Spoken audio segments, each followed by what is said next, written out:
आलस्य आपका एक और बहुत बड़ा शत्रु जो आपके मन में वास करता है और धीरे धीरे आपकी कार्यशैली का एक आधार ही बन जाता है।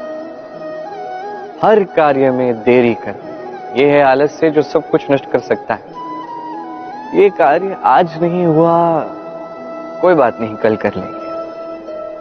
प्रकृति हमें ये नहीं सिखाती। सोचिए यदि सूर्य ये कहने लगे कि कल उदित नहीं होते, कुछ दिनों पश्चात उदित होते हैं, तो क्या होगा? समस्त पृथ्वी का नाश हो जाएगा, है कि नहीं? देखिए, इस आलस्य पे एक बहुत सुंदर कहावत है, आलस्यस्य कुतो विद्या। अर्थात जो आलस करता है उसे विद्या नहीं मिलती, ज्ञान नहीं मिलता।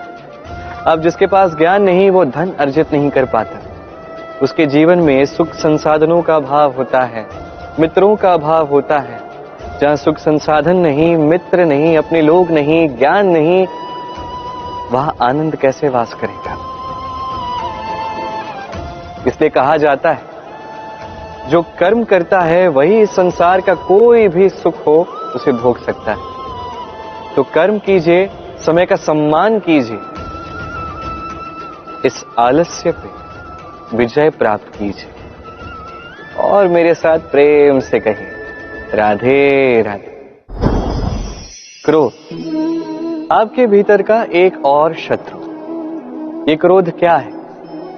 आपके मन की एक भावना है जो आप ही के मन में उत्पन्न होती है। ये मन आत्मा से जुड़ा होता है। अब एक भावना जो आत्मा से जुड़ी है, इसे अनुचित क्यों कहा जाता है? समझने का प्रयास कीजिए। क्रोध कभी कभी आवश्यक भी होता है, विशेष रूप से तब जब आप एक उचित पक्ष में खड़े हैं, सामने वाला अधर्म के पक्ष में खड़ा है और वो विनम्रता से ना माने। जैसे श्री राम क्रोधित हुए थे सागर पर, वो उचित था और तब तक उचित है जब तक आप क्रोध को साध सकें। यदि क्रोध आपको साधने लगा तो परिस्थिति कुछ ऐसी हो जाती है। सामने एक व्यक्ति है जिसे क्रोधवश आप हानि पहुंचाना चाहते हैं। आपने एक अंगारा उठाया। अभी अंगारा सामने वाले को हानि पहुंचाने से पूर्व स्वयं आपके हाथ को जलाता है। बस क्रोध यही करता है, सर्वप्रथम आपका नाश करता है, आपका विवेक हर लेता है, आप अपना नियंत्रण खो देते हैं, सब कुछ बिगड़ जाता है। अधिकतर लोग क्रोध में ऐसे निर्णय लेते हैं जो उन्हीं के विनाश का कारण बनते हैं। अब कुछ लोग कहते हैं कि हमारे जीवन में इतनी पीड़ा है, इतने संकट है कि क्रोध आ ही जाता है। ऐसे समय पर उचित यही है कि आप स्वयं को इस क्रोध से दूर करें और फिर समस्या का निवारण करें, क्योंकि यही निवारण आपके जीवन को एक श्रेष्ठ स्तर पर ले जाएगा। तो क्रोध से दूर रहें, प्रसन्न रहें और मेरे साथ प्रेम से कहें, राधे राधे। काम आपके भीतर का पहला शत्रु। अधिकतर लोग काम को वासना ही समझ बैठते हैं, किंतु ये संपूर्ण सत्य नहीं। काम का अर्थ है कामना। अब साधारण सी बात है, मनुष्य शरीर है, मन है, तो कामना तो अवश्य आएगी। देखना यह है कि ये कामना दुष्कामना है या सत्कामना। किसी और की वस्तु पर दृष्टि डालना, किसी और व्यक्ति पर दृष्टि डालना, किसी अनुचित वस्तु पर दृष्टि डालना, ये दुष्कामना है। और ये दुष्कामना व्यक्ति से दुष्कर्म करवा के ही रहती है। स्मरण रखिएगा, जो व्यक्ति अपनी कामनाओं पर नियंत्रण रख पाता है वो उचित मार्ग पे भी रहता है, उचित लक्ष्य पे भी पहुंचता है।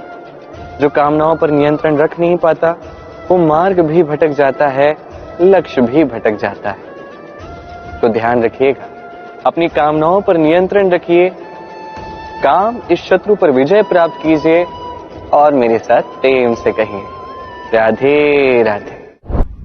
आज आरंभ करते हैं धन लक्ष्मी से। धन लक्ष्मी की कथा आज सुनते हैं। तो ये कथा है त्रेता युग की। साकेत नगरी में एक अत्यंत पराक्रमी राजा थे और ये राजा श्री राम के पूर्वज थे। इस पराक्रमी राजा का नाम त्रिशंकु था। हुआ कुछ ऐसा कि ऋषि विश्वामित्र और ऋषि वशिष्ठ इन दोनों में युद्ध हुआ। अब ऋषि वशिष्ठ ने राजा त्रिशंकु से सहायता ली और इस युद्ध में विजय प्राप्त कर ली।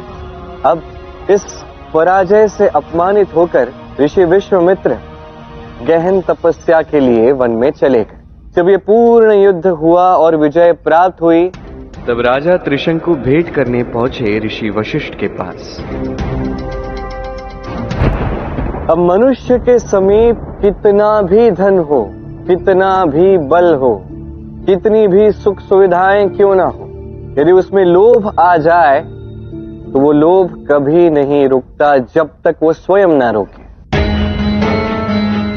अब राजा त्रिशंकु ने लोभ में आके क्या किया, वो गए ऋषि वशिष्ठ के पुत्र के पास उनसे सहायता मांगी। अब ऋषि वशिष्ठ के पुत्र ने जो श्राप दिया वो भी समय के साथ सत्य सिद्ध हुआ। जैसे जैसे समय बीतता गया, राजा त्रिशंकु ने अपना बल खो दिया, अपना राज्य खो दिया, अपना सारा धन खो दिया, वृद्ध हो गए। सब कुछ खोने के पश्चात वो ऐसे ही वन में एक दिन भटक रहे थे कि उन्हें तपस्या करते हुए ऋषि विश्वामित्र दिखे। वो तुरंत ही उनके पास गए, उन्होंने उनके चरण पकड़ लिए, उनसे विनती की कि कृपा करके ऋषि वशिष्ठ और उनके पुत्र के श्राप से उन्हें मुक्त किया जाए। अब ऋषि वशिष्ठ का नाम सुनते ही वो अपमानजनक पराजय उन्हें स्मरण आ गई और अब ऋषि विश्वामित्र को अपने प्रतिद्वंदी से प्रतिशोध लेने का अवसर मिल चुका था। और तब महादेव पहुंचे ऋषि विश्वामित्र के पास। उन्होंने उनसे बात की, उन्हें समझाया। अब जो लोभी होते हैं और स्वयं के लोभ को वो स्वयं नहीं रोकते हैं, उनके साथ कुछ ऐसा ही होता है जैसे राजा त्रिशंकु के साथ हुआ। न स्वर्ग में स्थान मिला और अपना स्थान तो उनसे छूट ही गए।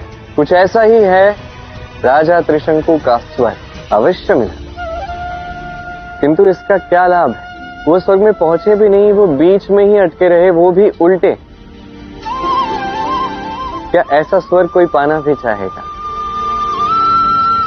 ये सब होता है लोभ के कारण। जो मनुष्य लोभ करता है उसे इसी प्रकार कोई सुख प्राप्त नहीं होता। वरदान का दुरुपयोग किया जाए तो वो भी अभिशाप बन जाता है।